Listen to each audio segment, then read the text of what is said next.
Welcome to TheoTrade. This is Don Kaufman. Here we are, March 19th, 2016. I like to kind of do a quick week in review and then look forward a bit to next week. Just a quick reminder here, throughout next week, it's only going to be a 4-day trading week.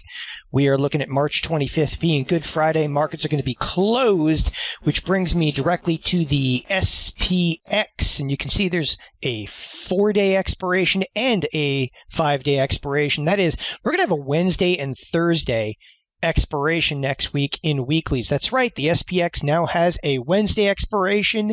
Then, of course, if we're closed Friday, what happens? Thursday becomes expiration for the weeklies. So just keep that in mind. It's a shortened week. It's a quick heads up, a little bit of a warning.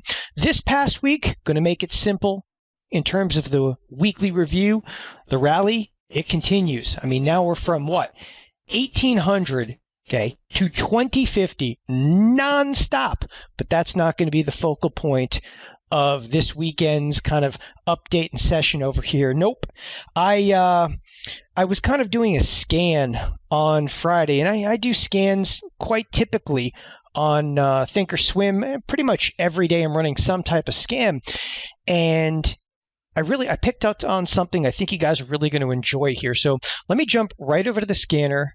Explain what I've kind of found in markets, and I'll do a little homework with you here. So I jumped into the scanner, which is known as Stock Hacker and thinkorswim, and this tool, it's just, first of all, scanning. Okay, scanning is the way to go. No matter what you're looking for, people are always like spending time over the charts and looking at a MACD and a Fibonacci and stochastic and whatever you're looking for in charts. Okay.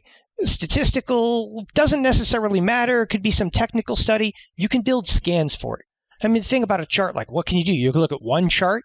All right. Oh, I can get crazy. I can bring up like 30 charts. All right. The scanner, I'm going to scan right now in all weekly products, period. And the scan that I happened to run on Friday, the results struck me not just as odd, okay, but a little bit shocking here, and I'm going to show you exactly what came up. So under weeklies, I scan in the weeklies.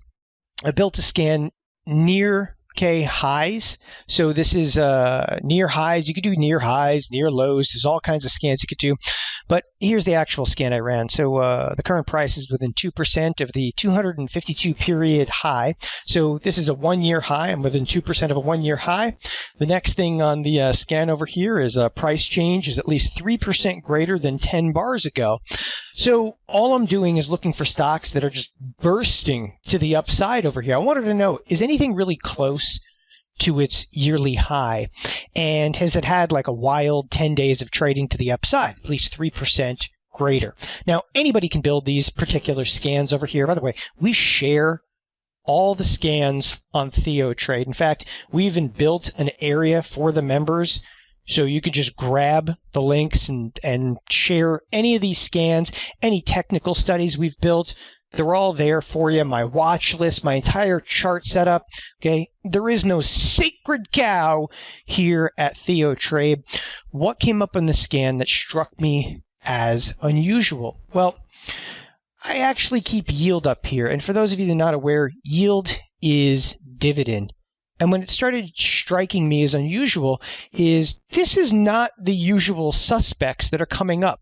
Okay, typically stuff that's trading near 52-week highs, stuff that's explosive, 3% moves from 10 days ago. Now you would think, hey, lots of stuff has had a big up move, right? The S&Ps have had a big up move, but a 3% move in 10 days, it's unusual to see a stock, okay, like McDonald's on there.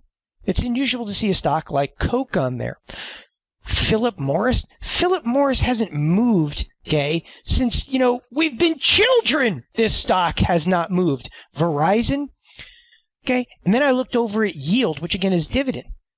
And what struck me as odd is these are all extremely high dividend paying underlyings. Granted, hey, you got First Solar and like HLF, the odd man out. Those are the only two stocks that aren't really big dividend payers in here. And that actually struck me to flip around and go, whoa, forget about this scan. I picked up on it. Like, how could Coke, all right, through what's been going on in markets over here, how could Coke be one of like the preeminent stocks inside of the market? So I turned around and I actually brought up a chart on Coke, and I'm just going to close up the left side bar because I want you guys to not only see this, but you're gonna start to believe over here. Pretty much since the beginning of the year, Coke dipped. This is now a 3-year chart. In fact, I can get crazy with this. I can pull up a 5-year chart if you want me to. This is 5-year highs inside of Coke. Now I want you to note, Coke happens to be a dividend payer of over 3%. So that brought me to the conclusion, well, let me check out a few other high dividend paying stocks. So then I went over to Pepsi, right? Why? Because it's like a direct competitor over there. Pepsi, it's almost a 3% dividend. Take a look at the chart. This is a 5-year chart. What's it doing? Okay. It's pretty much 5-year kind of highs over here. You can go back for many, many years. All right. I go back into the 3-year chart, Pepsi. And then I'm thinking to myself, okay, forget about looking at like Coke or Pepsi or in that exact same segment over there. Then I jumped over and I found Philip Morris on there. Okay. Now, is it unusual for Philip Morris to make a move? You better believe it is. What the heck is going on, okay, in high dividend paying stocks right now is quite staggering, and I can't believe that I didn't catch on to this earlier. Everywhere I've been looking at big dividend paying stocks, okay, now this will preclude some of the oil industry, but even the oil industry has coming roaring back over here, all right, and some of the drilling stocks, some of the big dividend payers up there, Canadian oil drillers, with those withstanding. Bear with me for a second. Pepsi, Coke, Philip Morris. So then I actually dove into other sectors over here. Verizon. This is a stock, again, that has not made moves in 3 years. It's now just off of a 3-year high. Have we ever looked at the dividend in here? Okay. Verizon actually brought me, okay, to another one, which, of course, let's bring up, Ma Bell. So you look at like AT&T, 3-year high. As of when? Yesterday. It's at a 3-year high in here. Again, almost a 5% dividend. Okay? Believe me, I'm going somewhere with this. Then I started looking at other sectors over here, and I'm like, what other sector could there be? All right, so great. You got like Philip Morris, some of the tobacco companies. You get away with that, right? I looked at Coke. I looked at Pepsi. Then I decided, I remembered something like Cisco actually had a fairly decent dividend. It's 3.7%. Cisco, this has nothing to do with tobacco. This has nothing to do with like, it's a soft drink. It's Cisco. Okay. It's not quite at a 3-year high. All right. But didn't really participate in any of the downside. And the thing has just been on fire. Again, on percentage terms, these things aren't just outpacing the market. Follow the money. The money right now is diving into high dividend paying stocks. I brought up Dow Chemical. Again, another one that was kind of on the forefront of my mind. A 3.6% dividend being paid in here. Once again, almost 3-year highs. Okay. No matter where I was looking. And then the last, but definitely not least, right?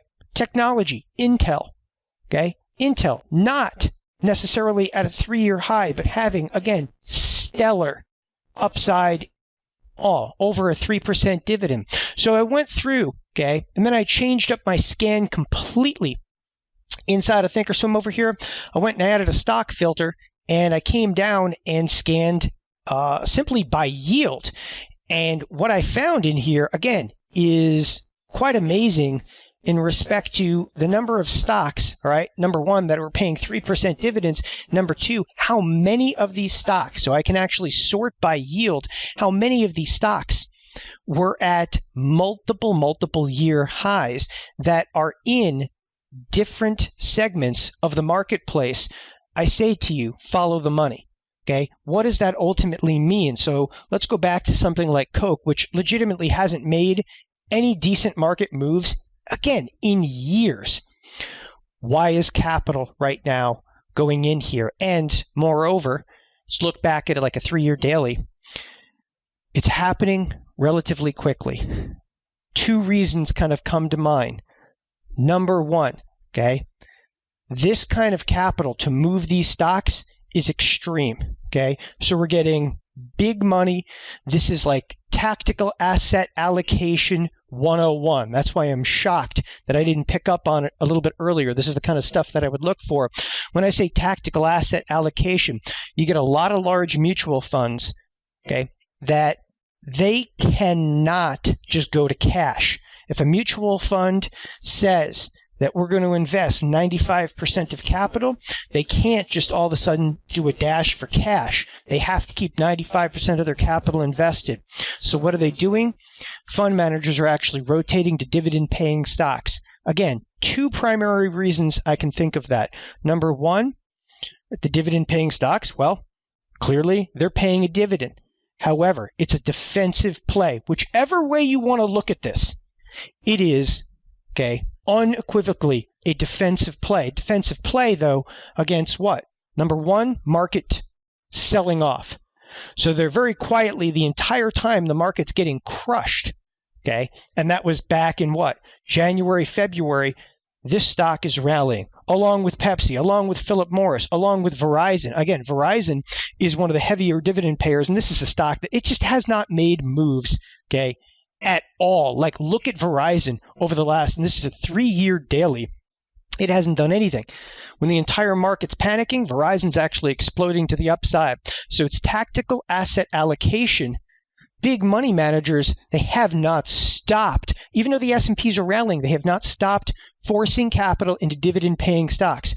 Number two reasoning behind here. So we know that this is absolutely a defensive position, okay? Asset allocators are shifting into a defensive stance. Hey, I'm bearish in markets. There's no, I don't make any two ways about that. I'm bearish in markets. Here, though, is evidence where, again, fund managers, not necessarily bearish in markets, but moving into a very protective stance. Number two could be fear, all right, of interest rates dropping substantially, possibly even negative interest rate policy. It would make sense to see stocks that are paying decent yield be the high flyers of our future. And again, markets selling off, Verizon trading from 44 to 53. That move, again, it's an unprecedented move in these heavy dividend paying stocks. I mean, again, we can make, arguments all day long here about Cisco Systems, but the bottom line is Cisco hasn't done anything, okay, in many, many years. This is an earnings announcement. The stock has been absolutely, though, on fire. It did feel some of the downside move, no doubt about it, but everything I find over a 3% dividend, okay, that's not oil and gas related is really on fire right now in the market. It is an extremely defensive position. Consider that for all the types of positions that you're in, and consider that, okay, how you're positioned in your overall portfolio. Because again, right now, fund managers, which are usually some slow capital moving out there, follow the money. They're all moving right now towards these dividend-paying stocks. Apparently, yield, okay, and companies that make money it's the in thing over there. So there's a few things, again, to pull out of this. One of the things, again, these firms are the ones, okay, that have cash flow, where you're seeing a lot of other stocks get tagged. Let's look a little bit forward, the week ahead over here. And by the way, feel free, build some of your own scans. Check out the yield in there. Again, quite staggering if you look at individual companies over here. Need I bring up something like IBM? Do I have to? Don't make me have to do it over there, but take a look for yourself at some of the dividend-paying stocks. Again, on fire here.